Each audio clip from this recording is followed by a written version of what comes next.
መጽሐፈ ኢዮብ ምዕራፍ 10 ነፍሴ ሕይወቴን ሰለቸቻት፣ የኀዘን እንጕርጕሮዬን እለቀዋለሁ።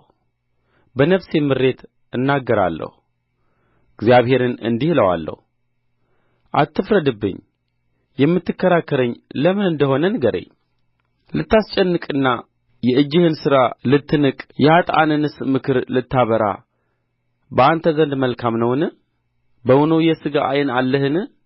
ወይስ ሰው እንደሚያይ ታያለህን? ወይስ ክፋቴን ትፈላለግ ዘንድ ኃጢአቴንም ትመረምር ዘንድ ዘመንህ እንደ ሰው ዘመን ነውን? ወይስ ዓመታትህ እንደ ሰው ዓመታት ናቸውን? ከዚህም በላይ በደለኛ እንዳልሆንሁ ከእጅህም የሚያድን እንደሌለ አንተ ታውቃለህ። እጅህ ለወሰችኝ ሠራችኝም። ከዚያም በኋላ ዞረህ ታጠፋኝ ዘንድ ፈለግህ። እንደ ጭቃ አድርገህ እንደ ለወስኸኝ አስብ። ወደ ትቢያም ትመልሰኛለህን? በውኑ እንደ ወተት አላፈሰስኸኝምን? እንደ እርጎስ አላረጋኸኝምን? ቁርበትና ሥጋ አለበስኸኝ፣ በአጥንትና በጅማትም አጠነከርኸኝ። ሕይወትና ቸርነት አደረግህልኝ፣ መጐብኘትህም መንፈሴን ጠበቀች። እነዚህንም ነገሮች በልብህ ውስጥ ሰወርህ። ይህ ሁሉ በአሳብህ እንዳለ አውቃለሁ። ኃጢአት ብሠራ አንተ ትመለከተኛለህ፣ ከኃጢአቴም ንጹሕ አታደርገኝም። በደለኛ ብሆን ወዮልኝ፣ ጻድቅም ብሆን ራሴን አላነሣም። ጕስቍልናን ተሞልቻለሁ፣ መከራዬንም ተመልክቻለሁ። ራሴም ከፍ ከፍ ቢል እንደ አንበሳ ታድነኛለህ፣ ተመልሰህም ድንቅ ነገር ታደርግብኛለህ። ምስክሮችህን ታድስብኛለህ፣ ቍጣህንም ታበዛብኛለህ። ጭፍራ በጭፍራ ላይ ትጨምርብኛለህ። ስለ ምን ከማኅፀን አወጣኸኝ? ዓይን ሳያየኝ ምነው በሞትሁ? እንዳልነበረ በሆንሁ ከማኅፀንም ወደ መቃብር በወሰዱኝ። የሕይወቴ ዘመን ጥቂት አይደለምን? ወደማልመለስበት ስፍራ ወደ ጨለማና ወደ ሞት ጥላ ምድር፣ እንደ ጨለማም ወደ ጨለመች ሥርዓትም ወደሌለባት ወደ ሞት ጥላ ብርሃንዋንም እንደ ጨለማ ወደ ሆነ ምድር ሳልሄድ ጥቂት እጽናና ዘንድ ተወኝ፣ ልቀቀኝም። መጽሐፈ ኢዮብ ምዕራፍ 11 ነዕማታዊውም ሶፋር መለሰ እንዲህም አለ፣ በውኑ ለቃል ብዛት መልስ መስጠት አይገባምን?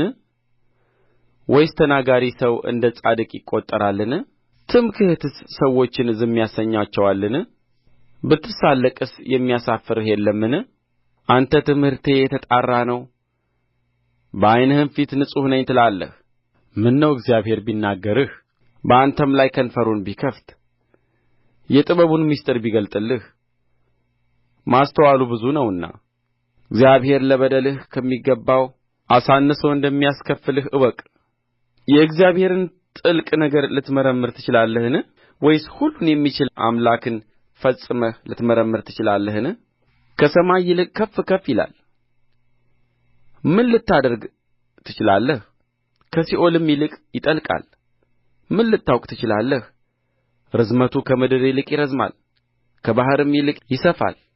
እርሱ ቢያልፍ ቢዘጋም ጉባኤንም ቢሰበስብ የሚከለክለው ማን ነው? ምናምንቴዎችን ሰዎች ያውቃልና በደልንም ሲያይ ዝም ብሎ አይመለከትም። የሜዳ አህያ ግልገል ሰው ሆኖ ቢወለድ ያን ጊዜ ከንቱ ሰው ጥበብን ያገኛል።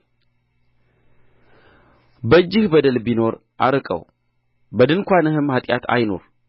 አንተ ልብህን ቅን ብታደርግ እጅህንም ወደ እርሱ ብትዘረጋ በዚያን ጊዜ በእውነት ፊትህን ያለ ነውር ታነሣለህ፣ ትበረታለህ፣ አትፈራምም። መከራህንም ትረሳለህ፣ እንዳለፈ ውኃ ታስበዋለህ። ከቀትር ይልቅ ሕይወትህ ይበራል፣ ጨለማም ቢሆን እንደ ጥዋት ይሆናል። ተስፋም ሳለህ ተዘልለህ ትቀመጣለህ፣ በዙሪያህ ትመለከታለህ፣ በደኅንነትም ታርፋለህ። ትተኛለህ፣ የሚያስፈራህም የለም። ብዙ ሰዎችም ልመና ያቀርቡልሃል፣ የክፉዎች ዓይን ግን ትጨልማለች፣ የሚሸሹባትንም ያጣሉ። ተስፋቸውም ነፍሳቸውን ማውጣት ነው።